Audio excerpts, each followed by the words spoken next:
오늘은 어, 음, 코로나19의 리셋을 읽고 리뷰를 해보도록 하겠습니다. 자, 첫 번째, 어, 동학개미 운동은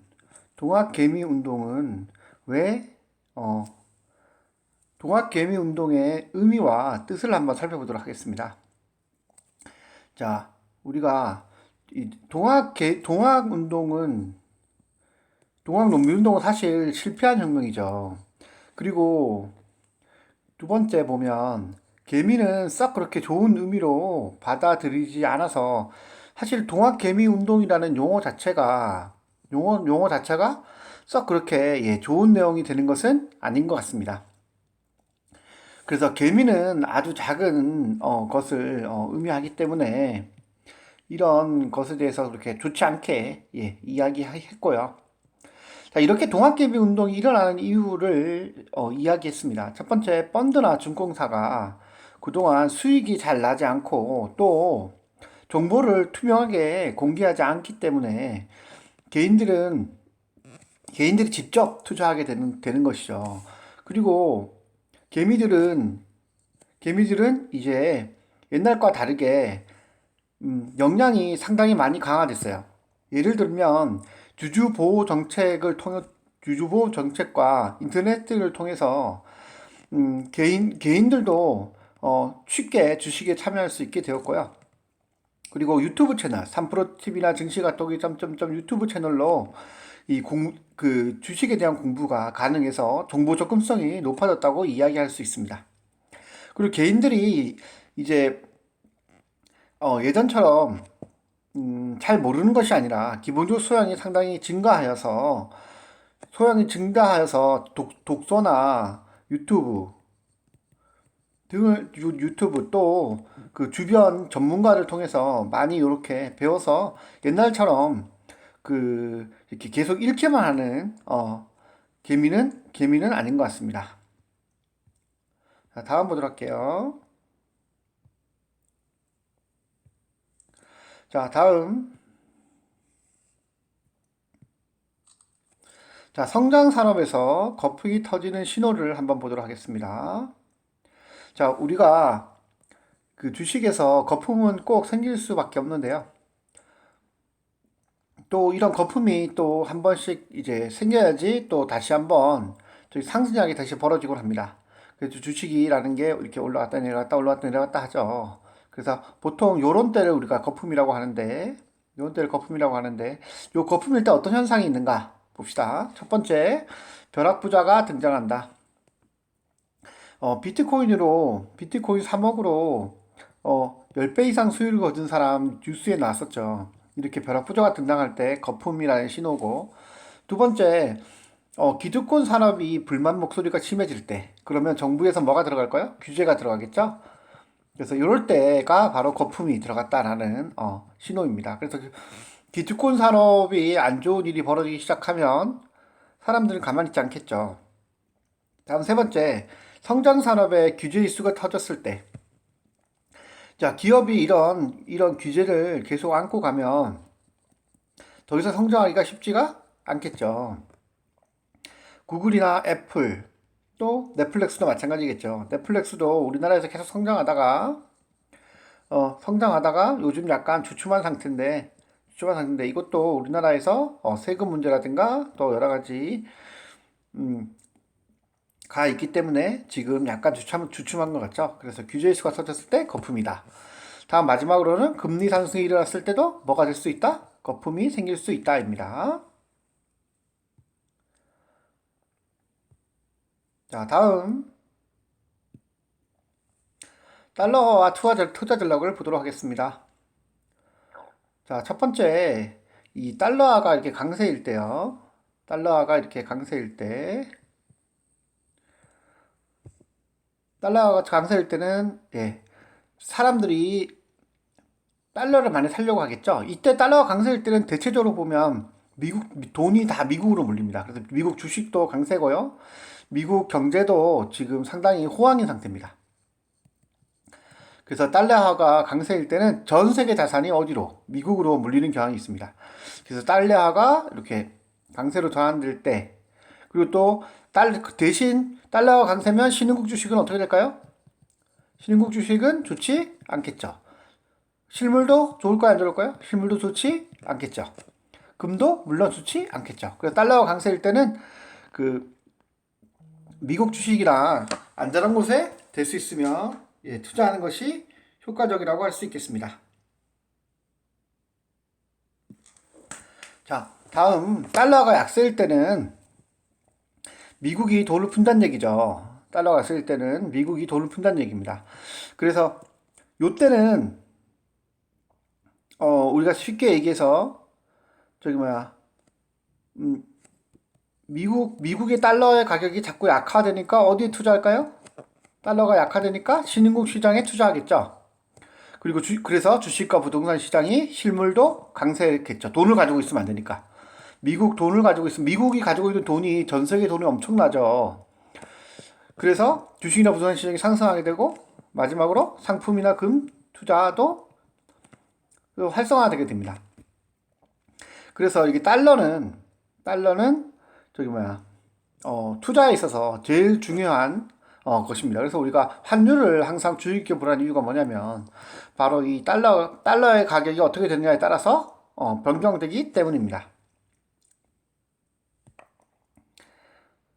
자, 다음 선행적 투자와 순환적 자산이 있는데 선행적 자산은 지속적으로 수익이 날 수 있는 겁니다. 그래서 도심지의 부동산이라든가 다음 예적금. 하지만 예적금은 돈 가치에 따라서 돈 가치가 자꾸 떨어지니까 물론 선행적 자산이긴 하지만 돈 가치가 자꾸 떨어지니까 좀 약간 좀 거부된 거라고 할 수 있겠죠. 다음 저평가된 미국 주식 같은 경우에도 지속적으로 수익을 낼 수 있는 것이라고 볼 수가 있겠죠.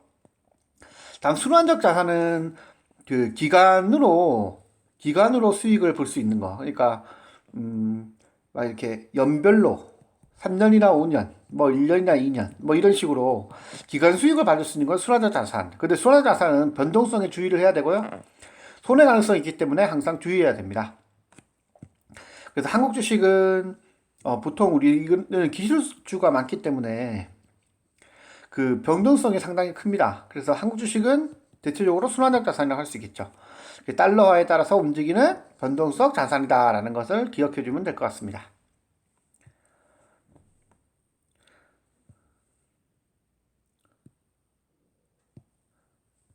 자, 다음 보도록 할게요. 자, 코리아 디스카운트입니다. 자, 한국은 왜 저기 왜 주식 시장이 이렇게 올라갈 수가 없는가? 그 코리아 디스카운트인데요. 첫 번째, 북한이 소모적인 미사일이나 전쟁 위협이 항상 있다는 것이죠. 그래서 한국은 주식시장이 올라가기 힘들다고 하는데 실제적으로 단순히 요것은 우리 소음이라고 이야기할 수 있고요.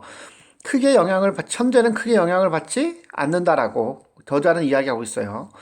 실제적 할인의 기준이 되기는 힘들다라고 되어 있고요. 다음 한국은 재벌의 지배구조 때문에 그 올라가기 힘들다라는 것인데 따지고 보면 요 재벌이 있어서 미래를 보는 투자가 가능하고 기업 가치가 상승할 수도 있다라고 이야기합니다. 그리고 만약 우리가 전문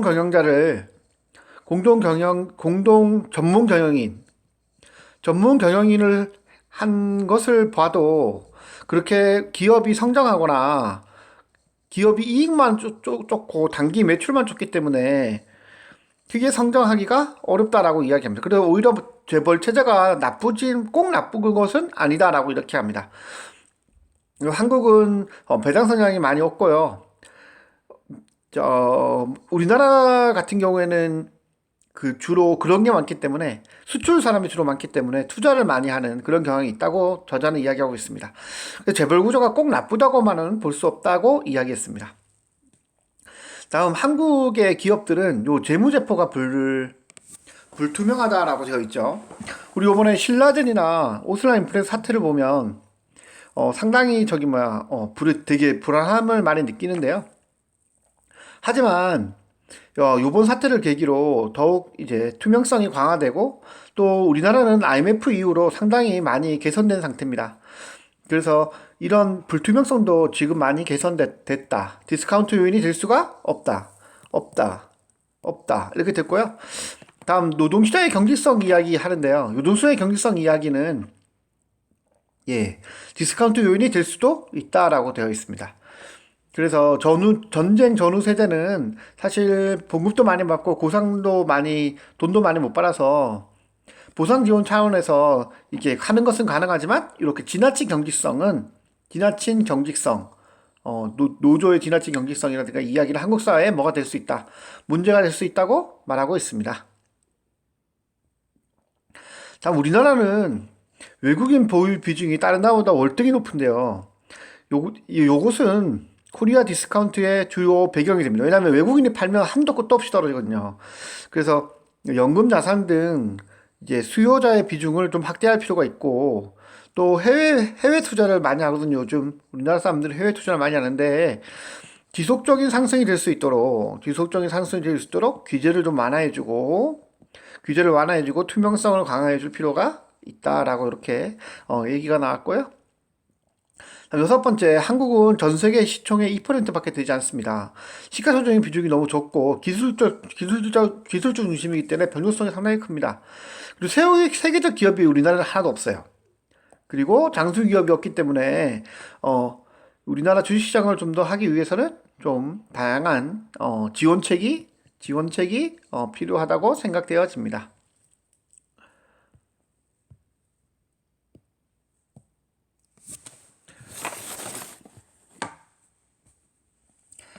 자, 다음 한국 주식시장의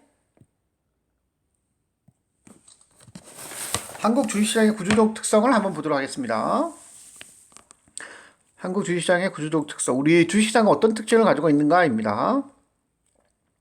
자, 우리나라는 코스피가 명목 GDP, 여기 GDP에 이렇게 수렴할 때 있죠. 이렇게 수렴할 때가 좀 이렇게 위험 관리가 필요한 지점입니다. 위험 관리가 필요한 지점입니다. 우리가 이런 경우에는 2007년도 그 사태 때도 좀 그랬고요. 다음 우리 버블일 때도 GDP가 이렇게 거의 수렴할 때는 항상 주의를 하라고 되어 있고요. 다음 두 번째, 한국의 상승장 진입은 뭐가 있어야 된다? 수출이 호황일 때 뭐에 진입한다? 상승장에 진입합니다. 수출이 호황일 때 상승장에 진입한다라고 볼 수 있고요. 다음 세 번째, 우리나라가 약간 의외인데 시장 금리가 오를 때 미국 10년물 국채가 오를 때 오히려 한국 증시는 상승 국면이었습니다. 자, 그 이유는 물가가 상승하게 되면 조선, 반도체, 화학, 철강 이런 것들이 잘 팔리죠. 그래서 오히려 시장 금리 인플레이션 시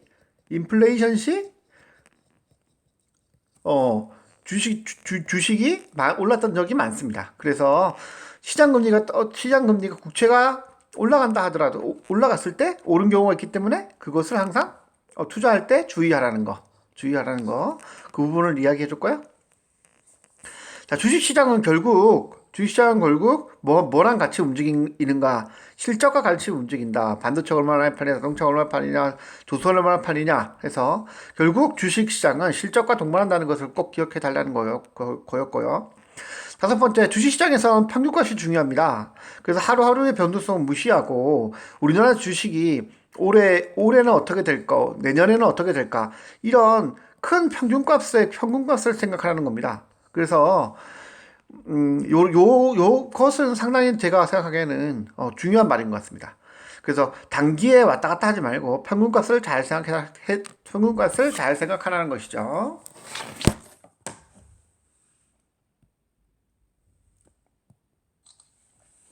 자, 우리나라는 예전에는 집단 중심이었습니다.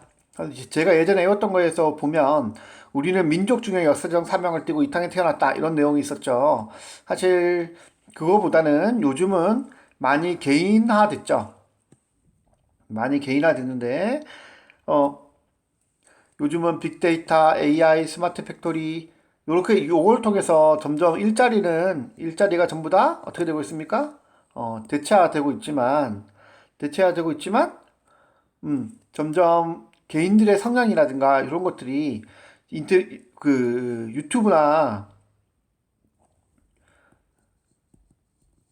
유튜브나 개인화 기기로 점점 개인이 어떻게 되고 있습니까? 거대화되고 있죠. 그런 것들도 우리가 집단 중심에서 개인 중심으로 변화되고 있다라는 거 기억해 두면 좋을 것 같습니다.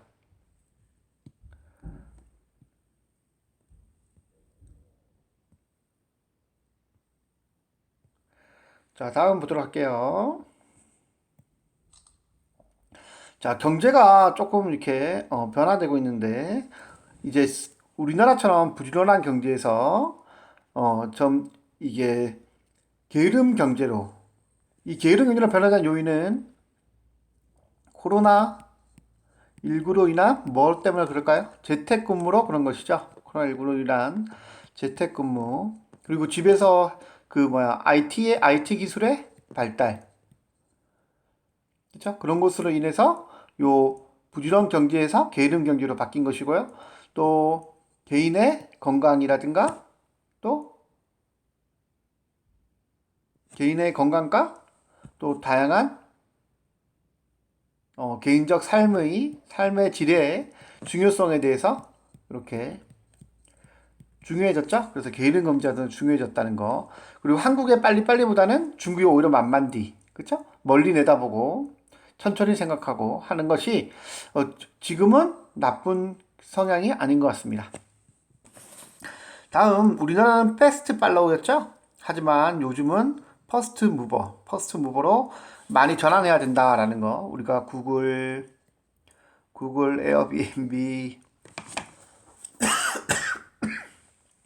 에어비앤비, 아마존 등으로 우리가 알 수가 있죠. 그래서 이걸 보시면 퍼스트는 신속하고 즉흥적 선택을 해야 되고요. 성공할 경우 효과가 극대화됩니다. 효과가 극대화되고요. 다음 패스트 팔로우는 체계적 선택을 하고요. 신중하고 합리적 선택을 할 수 있어요. 왜냐하면 이 사람들이 한 걸 가져왔거든요. 그래서 신중하고 합리적 선택을 할 수가 있고 하지만 2등 중위군이라서 후발주로서 지불해야 될 비용 부담이 크다. 그래서 저작권이라든가 삼성전자가 소송에 많이 제기되죠. 그런 것들도 전부 다 2등 중위군 때문에 그렇겠죠. 하지만 퍼스트는 실패에 대한 기회부담이 상당히 크기 때문에 좀 두려운 면이 좀 있다라는 거 기억해 두면 좋을 것 같습니다.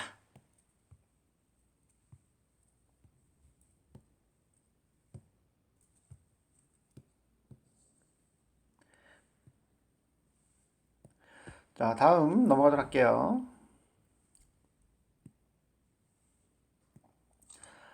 자, 코로나19 경제 위기가 다른 이유. 자, 코로나19랑 다른 경제 위기랑 좀 차이가 나는데요. 자, 그 전에 2007년도에는 구조적 부실, 은행의 구조적 부실, 그리고 무분별한 투자 때문에 리먼 사태가 일어났다고 하면 현재는 코로나19로 인한 실물 경제 침체가 경제 위기의 가장 중요한 이유라고 할 수 있습니다. 그래서 그 전에 가지고 있던 경제 위기와 코로나로 생겼던 경제 위기는 다르다라는 것을 알 수 있고요. 자, 현재는 새로운 분열입니다. 그래서 지금 국가 권력을 초월하는 지금 기업이 많죠. 엄청 많습니다. 우리나라는 대표적으로 삼성이라고 할 수 있겠는데요. 삼성은 국가 권력을 벌써 추월한 상태이고요. 글로벌 공급량, 그리고 효율성 극대화, 그리고 자본과 기술이 상당히 거대화되어 있습니다. 이에 반해서 정부는 여전히 국민의 돈을 받아서 생활하기 때문에 국민의 세금을 받고요. 세금 및 규제를 해야 됩니다. 또 양극화 문제를 해결하기 위해서 법률을 많이 제정하고 있습니다. 자, 가계를 보시면 후진국 노동자와 계속 경쟁을 해야 되기 때문에 노동 수익이 점점 감소하고 있고요. 투자소득을 이제 조금씩 확대해야 될 필요가 있습니다. 노동으로 더 이상 가정의 가계를 꾸리기 어렵기 때문이죠. 그래서 레버리지, 부채를 이용해서 점점 투자를 높여가는 추세입니다.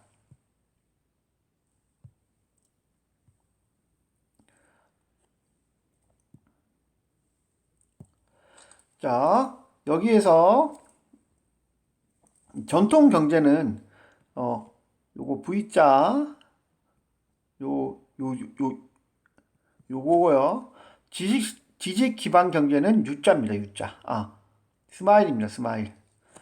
자, 그래서 조립, 가공, 제작의 전통 경제에서 상당히 중요했죠. 요게 바로 우리나라가 지금 현재 하고 있는 제조업이죠. 그리고 디자인, 기술, 설계. 요런 것들보다 조립, 가공이 상당히 중요한 것이 전통입니다. 그리고 영업은 앵그리 곡선, 불필요한 것을 비용을 많이 지급했죠. 그렇죠? 또 불필요한 비용을 많이 지급했습니다. 그리고 요 부분에 있어서는 가격 경쟁력이 어떻습니까? 전통 경제에서 상당히 낮았죠. 하지만 현재는 디자이너 특허가 상당히 중요해졌고요. 설계도 상당히 중요해졌습니다. 조립 가공은 어디서 하고요? 후진국에서 하고요. 다음 여기는 누가 팔죠? 아마존. 온라인으로 판매를 하고 있습니다. 유통 마케팅도 옛날보다 훨씬 더 중요해졌죠. 그래서 전통적인 것과 지금 현재는 밸류체인이 완전히 다르다라는 것을 기억해 두면 될 것 같고요.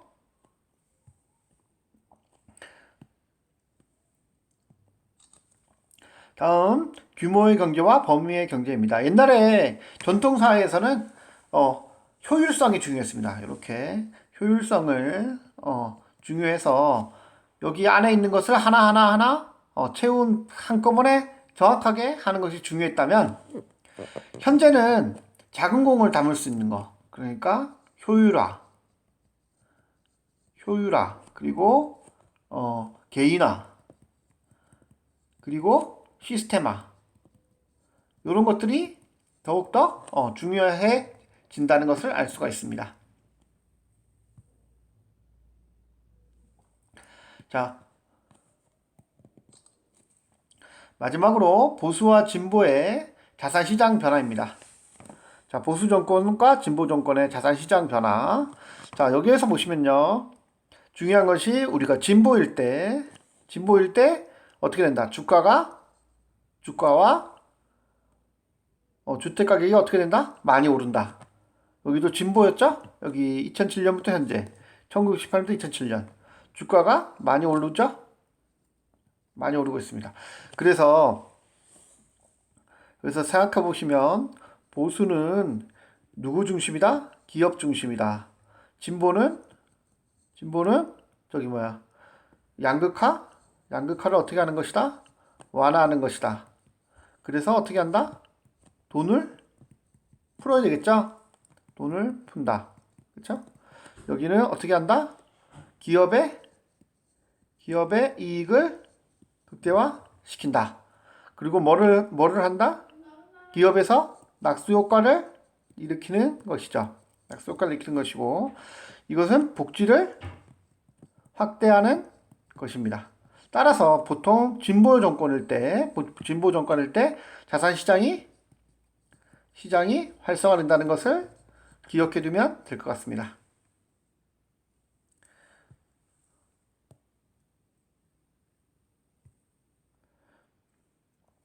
자, 마지막으로 폭력적 사건에 의한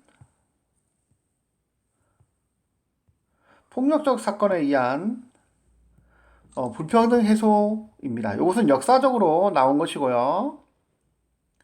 자, 예전에 흑사병은 자본과 노동의 불평등을 해소했습니다.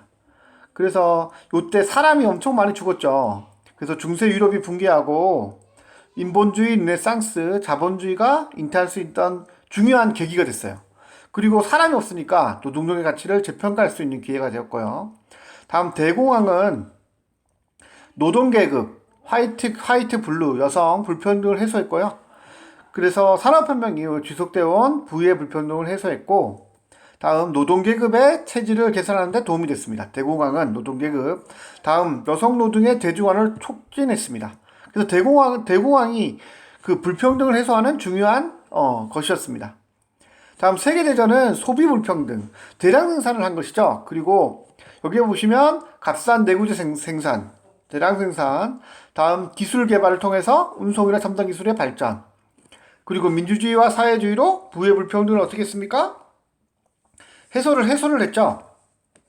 그래서 세계대전도 그동안 가지고 있던 선진국과 후진국의 사이에 그런 것들도 많이 하고요. 그리고 저기 뭐야 첨단 산업의 중요한 모터가 됐습니다. 비행기, 핵폭탄 다 이때 나왔죠. 다음 마지막으로 대정위기는 신흥국과 선진국의 불평등을 해소했죠. 그래서 선진국이 돈같이 자꾸 떨어지다 어디에 투자했습니까? 신흥국에 투자했죠. 그래서 그 성장이 자꾸 전체되니까 이 성장 전체 구조적인 문제를 하기 위해서 저금리를 안착하고 이 돈이 어디로 갔습니까? 신흥국으로 갔죠. 그래서 선진국과 신흥국의 불균형을 어떻게 됐다? 해소하게 되었다입니다. 그래서 이 평균적 사건에 의한 불평등 해소는 흑사병, 대공황. 자, 흑사병은 자본과 노동계급의 불평등 해소였고요. 다음 대공황은 화이트와 여성의 불평등 해소, 세계대전은 소비의 불평등을 해소했습니다. 대량 생산으로 소비의 불평등을 해소했고요. 마지막 대정기로는 선진국과 신흥국의 불평등을 해소했습니다. 그래서 이렇게 폭력적 사건으로 인해서 이렇게 불평등이 해소됐다라는 거 알 수가 있습니다. 자, 오늘 책 읽은 거에 대한 지금 리뷰를 한번 해봤고요. 책이 2번 읽었는데 상당히 빨리 읽히고 내용이 되게 유익했던 것 같습니다. 예, 이상입니다.